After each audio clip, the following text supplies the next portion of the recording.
Let us start with non-current assets. An important item under non-current asset is property, plant and equipment, also sometimes referred as fixed assets. Property, plant and equipment refers to tangible, long-term assets acquired for use in business operations.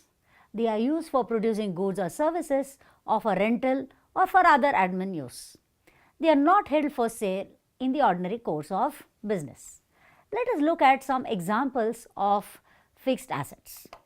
Remember, when we were preparing Raj Cafe's balance sheet, we had discussed fixed assets that Raj had acquired for running his business. Yeah, Professor. Raj had various equipment in his cafe like oven, coffee vending machine, soup maker, and furniture. Yeah, good. I see that you have really understood my class very well. Examples of fixed asset include land, building, plant and machinery, computer, furniture, vehicles and other fixtures.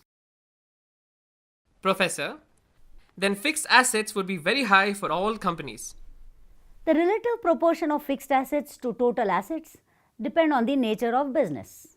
Manufacturing firms would have more fixed assets than firms that render services. Are fixed assets fixed to the ground? That sounds very logical.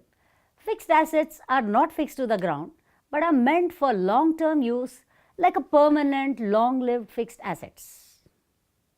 Now that we have understood what are fixed assets, the next important thing is recording of these assets in the books.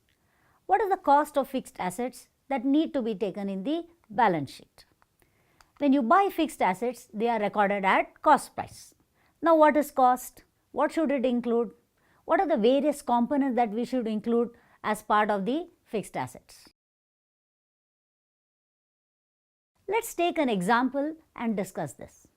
Suppose a company imports an equipment from Germany costing 50,000 euros. The company has to pay import duty of 6,000 euros. It also incurs a freight charges of 800 euros. Further, it's going to, let's say, employ a professional person and pays him 500 euros. It is also going to spend some amount for installation charges, let's say another 1000 euros. What is the cost of this equipment? What should we include as cost? Do we include all the items or only some of it? I think the invoice price should be taken as the cost of the asset. Freight cost. What about the costs of installation? Oh great, you have both got this pretty well listed, a variety of costs that needs to be included as part of the cost of the asset. So let's see what we should include. The cost of the asset should include not only the purchase price but also other costs incurred in acquiring the assets. To conclude, IFRS states that the cost of property, plant and equipment must include all costs incurred to bring the asset to its working condition for its intended use. So, to conclude, let's see our example once again. What are the various costs that we need to include in calculating the total amount of fixed assets? This equipment will include the purchase price, it will include the import duty, the freight charges, the installation charges and the professional fees. A total cost of 58,300 euros, and that will be the cost of asset recorded in the books of accounts, and that is what will go into the balance sheet. At the end, we will also be reducing what we call as depreciation and then showing the net book value of the assets. But more on depreciation in the next module. Let us now go into greater detail of each of these items of assets. Let us start with assets. If you look at the assets, broadly like I explained, you have current assets and non-current assets. Current assets, as we explained, has inventory, accounts receivable, available for sale investments and cash equivalents.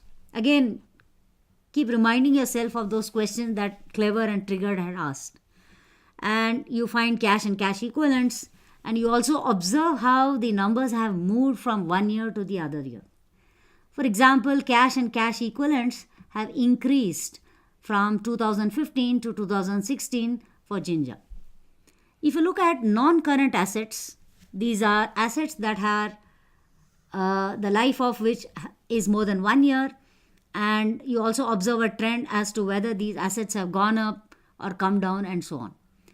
And broadly, the breakup can be into property, plant and equipment. We looked at intangible assets. We didn't look at deferred tax, and we also examined a few other assets such as other non-current receivables. And we will explain some of these items in greater detail, but I do know that we have not dealt with deferred tax asset. Let us now look at property, plant and equipment in greater detail. Property, plant and equipment, as we discussed, usually has a life of more than 1 year, and they are used for producing goods or services and so on. And let us see what kind of property, plant and equipment does Ginger Company have. Also remember, sometimes these are called as fixed assets. Here I have represented the fixed asset or property, plant and equipment in a more elaborate form to show you from where we started on the first day of the year to what happened to the end of the year. So broadly, if you look at, Ginger Company has building, it has plant and equipment, and it has furniture and fixture. So broadly just 3 assets. But these are a combination of several assets. For example, plant and equipment could include computers, it could include vehicles, it could include machinery and other items. Furniture could include chairs, tables and other items. But this is anyway Ginger Company's balance sheet. Therefore, we have only 3 items in the property, plant and equipment. What we do is, since this is not a new company, it has been in existence for quite some time now, we start with the opening balance as on January 1st, 2016. And each of these assets have some balance. So building, for example, you start with an opening balance of 6,120. What has happened is, during the year, the company has bought several assets, or for example, under building, it may have constructed maybe another floor or added certain other assets, and you have an addition of 439. Some part of the building may have been either disposed or have been impaired, and therefore there is a write down of this asset at 51. And the net result, but remember this is the gross book value, the value at which it was purchased, becomes 6,508. Now we also are going to discuss something about depreciation, but again in the third module. But before that, what we need to remember is, from this gross book value, we need to reduce accumulated depreciation. We start with the opening balance as on 1st of January 2016, which is 267. And during the year, of course, there is some amount of depreciation, which is 26. Together, we have a total of 293. Now, 6,508 minus 293 will result in 6,215 as the net book value of building. This is what we are going to follow for all the other assets as well. So, when you talk about property, plant and equipment, you start with the original cost or gross book value. To this, we add and dispose amounts that have happened during the year or activities that have happened during the year. From this, we minus the accumulated depreciation, and that will result in the net book value. Remember, this net book value, which is the total, will go to the balance sheet. And if you go back to our slide, you would have seen that the property, plant and equipment shows an amount of 14,500. So basically, it's a cumulative figure of the 3 items that have come into the balance sheet.